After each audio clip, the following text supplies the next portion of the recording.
time in 2005 when my son was quite unwell, and it was March 2005, and so we were struggling with this, and we thought he was getting better, and it was a tricky problem to solve.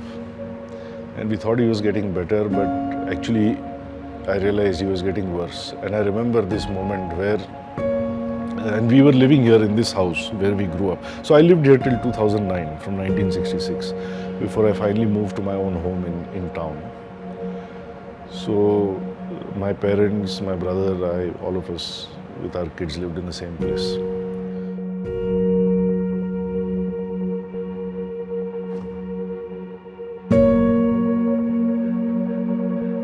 So I remember that at that time, I was so overwhelmed by the situation that as a parent, I'm not able to ensure that my child is okay. That I couldn't think, and it had been several weeks of stress, and I just could not think at that moment. So I still remember, I just picked up a hand towel, walked down from my room across the house to where my parents' room was, and my mother by that time had already become quite sedentary. So she used to sit on her bed and used to keep looking out and stuff like that. So my father was sitting in his chair, she was sitting on the bed, and all I wanted to do was just go and lie in her lap. That's it. And that's what I did. And at least for 5-10 minutes, I cried and cried and cried and cried and cried. And then I was totally fine. And it was like a reset button. My mind was clear, my heart was light, I knew what had to be done. And soon my son was okay. So I think, like they say, the universe doesn't speak English, it speaks frequency. So I think, and that is what homeopathy and yoga are based on. It is based on the language of frequency. So I think when people criticize homeopathy for placebo effect, I always tell them that a mother's touch is also placebo only. There is no physical, chemical remedy in it, but it has tremendous power. So this I remember, and because I related to homeopathy and yoga that I'm very fond of, so I think that's why it stays with me. But it's a comforting thought, it's not something I want to get rid of. It's a good feeling. And I'm talking about 2005, so I was not very young, I was 40 then. Imagine a 40-year-old man going and lying down in mother's lap. It's quite crazy actually, but anyway, that's what happened.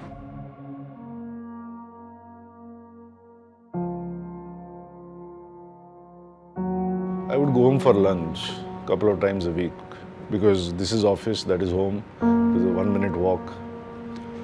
And my father has always been a late Latif in the sense he never used to come to work before noon or something. So I used to wait for him to come, and then once or twice a week I would go sit in a room with her and have lunch. And she was always aware because he would always take the work home in that sense and always tell her that this is what we argued about today. Every day was a new argument for a certain number of years. Not everything was very volatile, but something or the other was always going on. So then she would talk to me about that. And then there are times when I would just listen to her. There are times when I would walk out on her. And she was also in a very difficult situation because there is a husband and there is a son. And there is a company caught in between. And there is a competition that is not going to give you an extra day. So what is the role a mother can play? She was not a manager or a consultant or a professor or something. So she used to talk about it. Sometimes I was patient with it, sometimes I was not. But I must have done that for several years, maybe for about 10 years, I would say. Yeah, from about 2004, when she started slowing down, till 2013 when she passed away. So Dr. Rajan Sankaran, once he told me, he showed me a book. And he said, I think he said, this is my favorite book. And it was called My Secret is Silence. Really, I found, of course, I'm absolutely unable to implement this. I try very hard. I try at work, I try at home, I try with family, I try with friends, I try with myself. But To be silent is very, very hard, as we know. And it is not for nothing that people like Gandhiji used to be silent for periods of time. And this I saw remarkably in my mother, that when confronted with a difficult situation, she knew how to be silent. And silent not in a passive sense, in the most active sense possible. By absorbing whatever is that stress. It may be a domestic stress, it may be business stress, it may be something to do with health, something to do with family, whatever it was. She had this remarkable ability to just sit, be silent, and in her that presence, the stress used to eventually go away. She had this most unbelievable quality.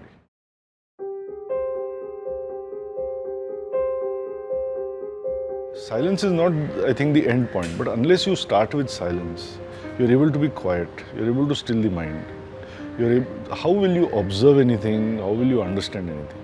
We are all reacting, as Dr. Rajan is always telling me. I mean, he doesn't say for God's sake, but I think he means it. That don't react, respond. What is the difference between reacting and responding? It is the ability to take a pause, take a few breaths, be silent, maybe even for a day, on that topic. Not that you should not talk for a day. Be quiet. And then what you will observe, understand, and what your response will be, I have seen with myself, it's totally different. I mean, I saw a wonderful video that my good friend, very close friend, like family, Abhinav Bindra, recommended to me on meditation. It is by Rupert Spira, and I think it's a 54-minute video which is called something like Nothing Can Give Us Happiness. And it's very interesting because, it's all about the silence only, in the sense that what he says in that, what I remember now, he says fundamentally, happiness is a constant. He says as a child, if you get a toy, you are happy. When you grow up, you buy a house, you are happy. So that is a toy, this is a house. But his contention is that what you experience as happiness, that is the same. He said when you get 100 on 100 or you get a promotion, that happiness which you are experiencing is actually the same. So that is the first thing. That this happiness is a constant, it doesn't change. It's not that you are experiencing a qualitatively or quantitatively different happiness now than you were 50 years back. It's not like that. He says secondly, the happiness is like the blue sky. It is always there. Now, just because the clouds are there doesn't mean the sky is not there. It is you who are handing over your happiness to the clouds. You have to distinguish between the sky and the weather, is what he's saying. And where this was practically important for me is, and give you the simplest of examples, is in dealing with your domestic stuff. I think half the time we have domestic stuff only so that we can vent on them. And I realized in so many instances that when my staff or my driver or they're talking to me in certain way, doing something certain way, etc. If I just pause, if I let that silence happen, and I first reach inside of me and I say to myself, I am fundamentally a happy person. My state is happiness. Do I let this clutter that state? Do I let this cloud take away from the fact that there is a blue sky behind? If I come from this point of view, my response to the person is completely different. Then if I immediately react to what he says or does not say or does not. So this is the second thing I remember him saying. The third thing I remember him saying is that if you're still not convinced, think about things that make you unhappy. And ask yourself, is the situation really so unbearable? Forget about log kya kahenge and all that. You just ask yourself whether that situation, whatever it may be, money, love, health, possession, whatever it is it really so unbearable? So how the problem is solved there. Now he says that even if you feel something is unbearable, it's nothing new he says, but I like the way he said it. He says, ask yourself, is it the situation which is unbearable, or is it your resistance to the situation which is what is unbearable? It is because you are resisting that. And you are not able to at that time say to yourself that this will pass. Let me surrender to it for now. Let me reflect. Let me think. There is always a solution. I mean, these kind of simple truths are abandoned at that time because you allow yourself to be sucked into the weather. So this is where the importance of silence or quietness or stillness or whatever, but it is not passive. It is very active. You have to very consciously make that effort within yourself to tell yourself not to react. And it's easy with the small stuff, but it's not easy at all. I mean, today if you have a business environment which is very stressful, or if you have somebody who is not well, or some other stress in life, it becomes very difficult. But what is the other solution? There is no other solution.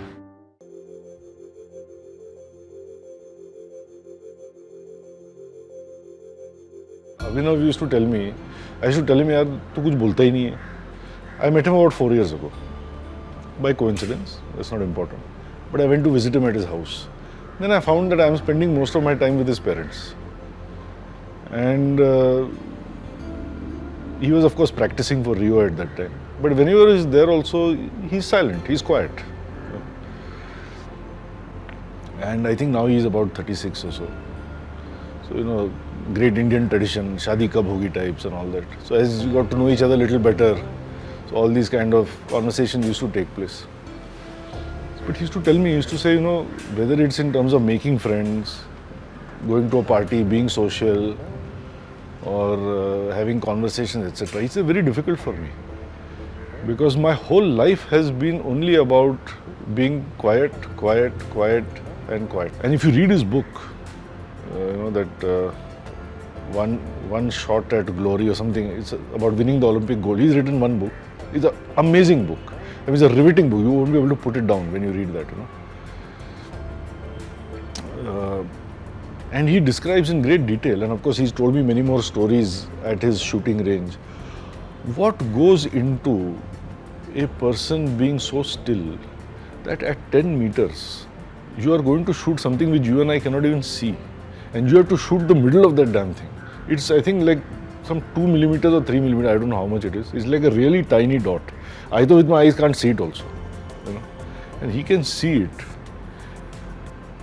And when he opens, I mean, I admire him because I cannot take a motorcycle apart and put it together. Joe can do it. That's why Joe is a great head of R&D. But Abhinav Bindra can take his gun apart to the last spring and put it back together. That's why I took my son there. I said, there's no better mentor for him than Abhinav. I found it in Paul Hoff and all that. But here's a world-class chap. He can take the... He used to tell us the Chinese pellets are the highest quality. He had done research on that. The pellet is so small, he had magnified them so big, and he used to see the size of the crack on the surface of the pellet, which you can't even feel, And he used to select them like that. This is what goes into being still and shooting the target. This makes the difference between the gold and the silver medal. He used to wear that stiff jacket. And I think he's written about it in his book also, how in a certain position when he used to shoot, he would cut a small slit in the jacket because that's the last bit of adjustment he needed for the last bit of stillness. How he would put a shim of 0.5 millimeter into one of the shoes because of the surface over there being in that way. I mean, what it goes into being quiet and withdrawing from the world. When at the time, I mean, if I have to go up on stage, so my pulse is normally 55. If I have to go up on stage, I can feel it is 75. I mean, their pulse goes to 150 because you are competing for your country over there. In that situation, because you can't control the heart which will beat in a certain way, but to be still and to shoot that target. So he says now, after spending 22 years of withdrawing, how do I suddenly mix with people? I don't know how to do it, he says. So this is also one kind of silence. So I found that all great people, whether it was Guruji Iyengar, who would be in one asana which I cannot do for 2 minutes, at the age of 75, 80, 85, he'll be in that asana for hours. How to still the mind, not feel that pain. We have all seen those monks who go to that minus 30 degrees and they sit with just their loincloth or whatever. I'm talking this kind of very, very powerful stillness, quietness, silence. So in a small way, my mother was able to exhibit, I feel.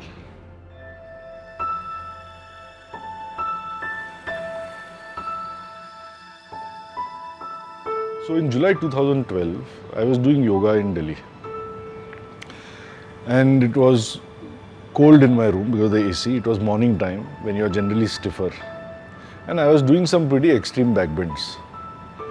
And at one point, when I was halfway behind in a certain backbend, neither I could go down nor I could come up. I got stuck. It caused some damage to my disc and all that. So it was quite painful. By evening I came. I couldn't even sit still. So I went, we have a very good orthopedic surgeon who's a very close family friend, Dr. Kothari. I went to him, he did MRI and all, and he said that you are lucky, it could have been worse, but you have to be in bed for 3 weeks. So I said, okay. But the pain was non-stop. Of course, I was very happy to be in bed for 3 weeks, no problem with that. I was never one that I have to come to office every day and all that. So I was happy to be home. But my problem was I could not even stand under the shower for 2 minutes. 24/7 I had pain. I took because I was on homeopathy, so I would never take allopathy. But I took every conceivable painkiller. It had no impact on me. So that time Guruji called me. Because my yoga teacher, who was his student, told him that I am not well. So Guruji would normally not reach out to people, but he had a fondness for me, I think. So he called me. He said, I heard that this happened. What has happened? So I told him. He said, you come to me. I'll fix you. I said, okay. I put the phone down. I had no intention because he was such a taskmaster. I said, when I've gone for normal class, so he wrings the life out of me. In this condition, when I cannot even lie down without pain, if I go to him, I will not survive. So I didn't go. I think about 3 weeks passed. He phoned again. He said, how are you? I said, now I am little better. Why you didn't come to me? I said, Guruji, very honestly, this is what I felt. That's why I didn't come. He said, see, you please come to me while the wound is still fresh. I will not be able to help you afterwards. I said, okay. For me to sit in that car and get out of the car itself was a project. Somehow I sat, I went, got out, I walked up that one flight of stairs to his institute. So he was there. So I said, Guruji, please be gentle. I don't know what words I used, but I said that. The Guruji's thing was that he always said, on the mat, I will not spare you. Otherwise, he used to be, that's why I say, he used to be like a mother, Because the minute he saw you, he would give you a big smile. He would roar in laughter. He would slap your back really hard. He was very strong even that time. He was over 90, but he was very strong. He would sit erect. In the library, he was still writing his next book without glasses, at the age of 90. Erect in the library after lunch, when most of us have lunch and we are like all slid in our chair and all that. So his vitality was a different level. So he said to me, see, once you're on the mat, this is the first thing he said, I forget the person and I focus on the pain. So this was a good lesson to me that tomorrow anybody comes to me, I should, for anything, I should forget who's the person. Just focus on removing the pain, first thing. So he said, now let us start. I said, Guruji, I can't lie down without pain. How can I stand? He told me a very important thing. He said, the only problem in yoga is direction. He said, now you come and sit here. He took me near the window because in Iyengar yoga, everything is used as a prop. So that window grill is used as a prop. He told me, this is how you sit. Don't sit the way you are sitting like this.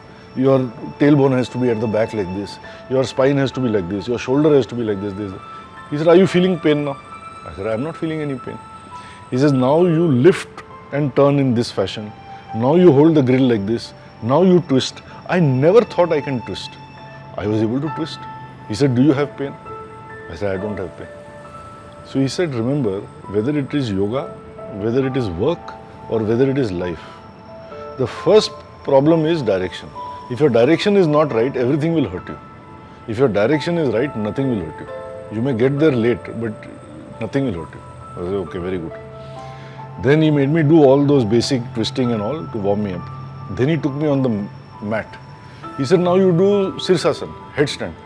I said, Guruji, headstand, and there are other students, you know. So I said that now headstand to in this condition, impossible. He said, you know how to do headstand, no? Your headstand is very good. I said, yes, very good. He said, you do it. He made me do it, and he said, be aware. The ear, the hip and the ankle has to be perfectly in line when you are upside down. And then on my left foot, which was the bad one, he hung a weight, I think about a 5 kilo weight, and he said, you push against it. I didn't know that time he has hung a weight. But if somebody had told me that that day I was going to do a headstand and have a weight hung on me and push against it, I would have said, impossible, I can't sit straight. There's no question. There was no pain. So I asked him again, I said, Guruji, how come there is no pain? He said, see, the most important thing in yoga, and he told me, it will also be in your work. Once your direction is correct, is alignment. This alignment of ear, hip and ankle, etc. you must ensure. In your work also, one department with the other, one person with the other, one function with the other, the whole supply chain. If you are all aligned in the same direction, which is the correct direction, there is no problem. Your problem is when you are doing yoga, you are doing it with ego. You want to show how much you can bend, how much you can twist, how much you can do this. In that you follow wrong direction, wrong alignment, just to impress people who are watching you. That is why you have a problem. So he showed me how to do that. And 2 hours he made me do yoga, finally put me in a shoulder stand, which was not only not painful, but it was, it felt so good. And he told me, see, this is all that you need to do in the pose is 3 things. First, you take a position. Then you find your center in that position. Whether you are standing with your legs spread, whether you are upside down on your shoulder. The center is a position in which you feel nothing. Again, we are back to silence. If you are constantly adjusting, feeling you are going to fall down, or there is a little more load on this side, that side, you keep doing the adjustment. You adjust till you feel nothing. That is your center. And he said, now from that center, you have to spread out your arms and legs. So even though you are standing on your shoulders, but you can splay your legs to the side, provided you are in your center, otherwise you will fall down. If you are not in center, if your CG is not established, you are going to fall down. So he taught me that whether it was in work or in life, you find your center, whether it is as a motorcycle company or in your life, whatever center you want to find. Never leave that center. Whatever you do, you want to make an electric Chetak, you make it from that center. You want to make a KTM, you make it from that center. If you lose that center, then it is like crossing a Lakshman Rekha and some Ravan will come and take you to some other place. So I did that. So 2 hours of yoga I did, which was beyond my comprehension because I was in pain even when lying down. At the end of 2 hours, I felt as if my body, which from head to toe was in pieces, had got welded into one piece. And I walked down effortlessly. I went to my car and I didn't realize that I have to turn sideways, sit down, then swing my leg. I just went in like a normal person and nothing happened. I was able to just sit in the car. And I realized, oh my goodness, I have sat in the car like a normal person. I drove home. I was overwhelmed with emotion. That how a man, just by his hands and manipulation and words and all, and such a great worldwide guru, has spent 2 hours alone with me without using any instruments, equipments, medicines, nothing. And what a profound effect it has had on my mind and body. Of course, by next morning, 60-70% of that benefit was lost. But I was still 30% better. Now I said, I'm going to go back. Now I didn't wait for a phone call. So I went back. So he saw me, he laughed, slapped my back and all. He said, I knew you will come. I said, Guruji, again, we have to do the whole. He said, now you know what is to be done. You go and do it by yourself. So I said, okay. And I said, now I'll do it. So I went very often. But I told him, I said, Guruji, my doctor wrote an email to me saying that once you are rested, we have to do pinhole surgery. And that is the only way to fix your back. And here you have fixed me 30% with just 2 hours of yoga. How can it be? And he told me a beautiful thing. He said, see, there are two schools of thought. And this was invaluable for my work. He said that they believe that function follows structure. If they fix your structure, you will start functioning correctly. I believe that structure follows function. If you start functioning slowly, step by step, in the correct way, correct direction, with alignment, with center of gravity, find your center, expand from all these things which I told you, if you do it, your functioning will become normal. Because he said to me exactly what years later Dr. B.M. Hegde said when he came here. He said the mind is not in the brain. He said every cell is intelligent, every cell will adapt. It is not only your brain which has intelligence. But you must start functioning correctly and then your structure will correct itself. So this episode with yoga taught me so much, about how we should go about our work, direction, alignment, center, expansion, growth, etc., etc.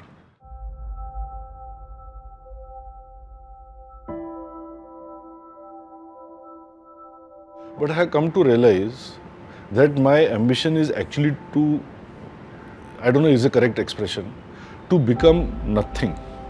This is my ambition. Because that is the most difficult thing. It comes back to this silence only. Because I read somewhere once, J.D. Krishnamurti has said, the minute the person says, I want to become, then whatever it is, you are no longer free. And it's true, you are no longer free. So I'll tell you in a practical way what I mean. So for me, I just said that all matters of R&D etc. handled by Joe. So my colleague Joe looks after that. My colleague Pradeep looks after all engineering operations and all. All the businesses of marketing, sales etc. Rakesh is there. We have a head of finance, very fine gentleman called Somen. And I have two colleagues which help more on the administration area, I would say. Both are Ravis. So one is Ravi Kumar who helps me with my business development activities and Ravi Kiran who is head of HR. So the example I will illustrate with is this, that I used to observe, see people like Narayan Murthy, my father, Ratan Tata and all, they are more or less same age. My father, Ratan Tata, were in class also together. So since the time they were 50, 55, 60 and all, they used to say that, at 60 we should retire, the young crop should come up and all those kind of things. And some people like Mr. Murthy have retired, I think he has retired.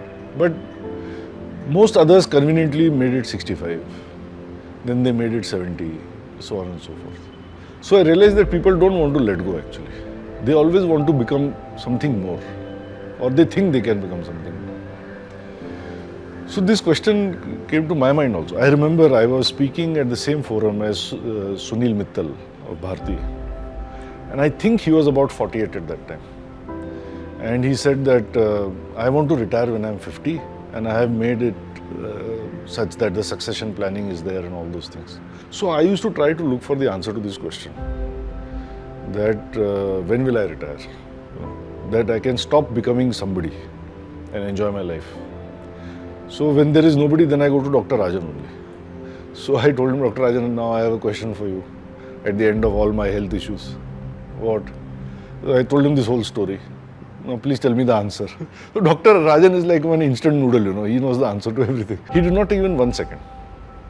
He said, in life, the only thing we need to retire is our ego.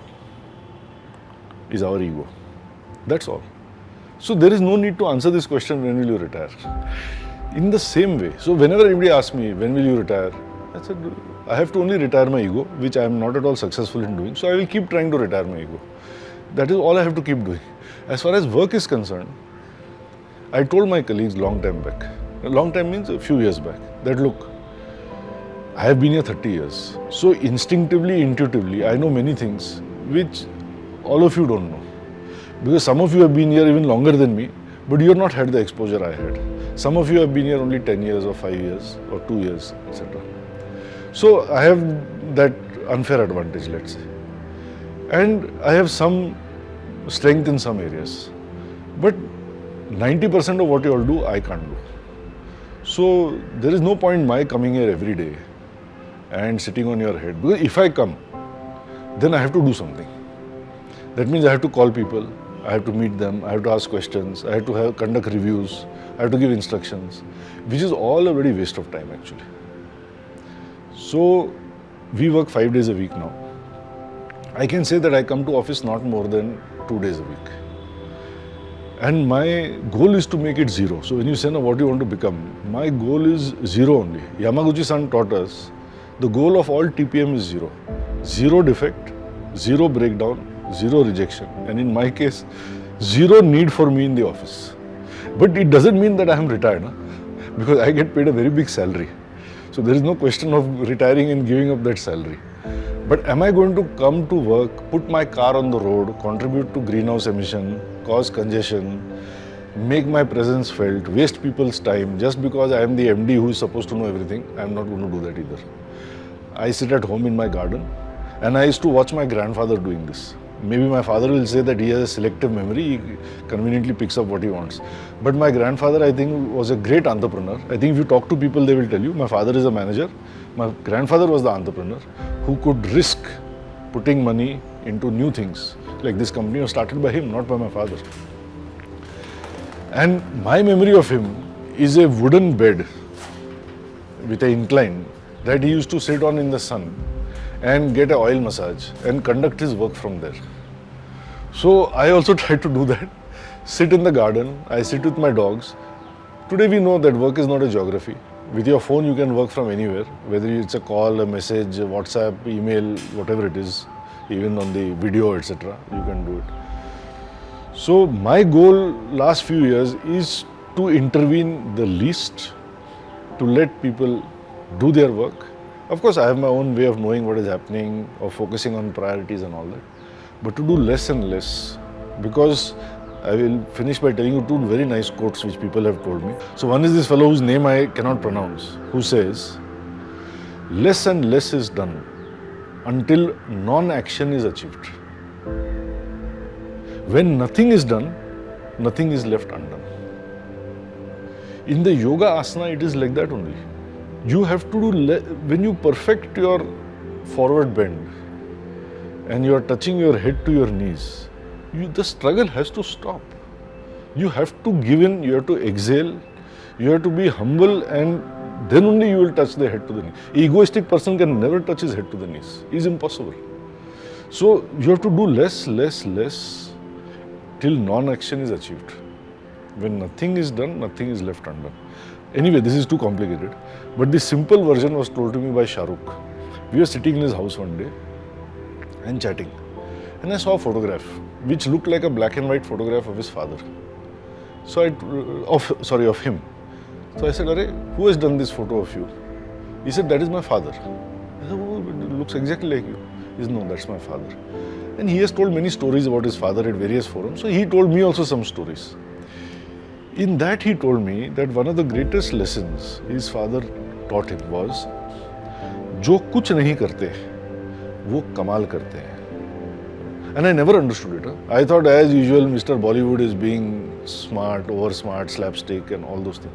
But then I realized that those who can make it such that the things happen and they themselves look like they are doing nothing.